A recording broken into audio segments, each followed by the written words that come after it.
मालेगाव चाळीसगाव रस्त्यावर कालच 3 वाहनांचा विचित्र अपघात घडल्याची घटना ताजी असतानाही सार्वजनिक बांधकाम विभाग अद्यापही गंभीर झालेला नसल्याचे चित्र दिसून येत आहे.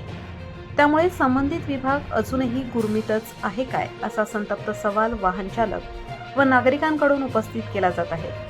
सध्या या रस्त्यावरील साईड पट्ट्यांच्या दुरुस्तीचे काम सुरू असून नियमानुसार दर्जेदार मुरुम टाकणे अपेक्षित असताना अनेक ठिकाणी माती मिश्रित मुरुम वापरला जात असल्याचे दिसून येत आहे. काही ठिकाणी तर मोठमोठे दगड व गोटे असलेला निकृष्ट दर्जाचा मुरुम टाकण्यात येत असल्याने वाहन चालकांना मोठा त्रास सहन करावा लागत आहे. विशेषतः दुचाकीस्वारांना अशा साईड पट्ट्यांमुळे वाहन घसरून अपघात होण्याची भीती निर्माण झाली आहे. रस्त्याच्या कडेला आपत्कालीन परिस्थितीत वाहन उतरवावे लागल्यास चालकाचा ताबा सुटण्याची शक्यता नाकारता येत नाही. त्यामुळे भविष्यात आणखी गंभीर अपघात होण्याची शक्यता व्यक्त केली जात आहे. आधीच हा रस्ता खूपच गुळगुळीत बनवल्यामुळे आणि रस्त्यावर ऑइल पडलेले असल्याने पावसाळ्यात वाहनाचा ब्रेक दाबल्यास वाहन रस्त्याच्या कडेला सरकते आणि साईड पट्ट्या या आधीच खूपच खराब झाल्या आहेत, म्हणून वाहन पलटी होण्याची भीती आहे.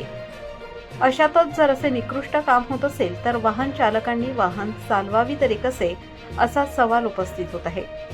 नागरिकांनी सार्वजनिक बांधकाम विभागाने या कामाची तातडीने पाहणी करून निकृष्ट दर्जाचा मुरुम हटवावा, दर्जेदार साहित्याचा वापर करावा आणि संबंधित ठेकेदारावर योग्य ती कारवाई करावी, अशी मागणी केली आहे.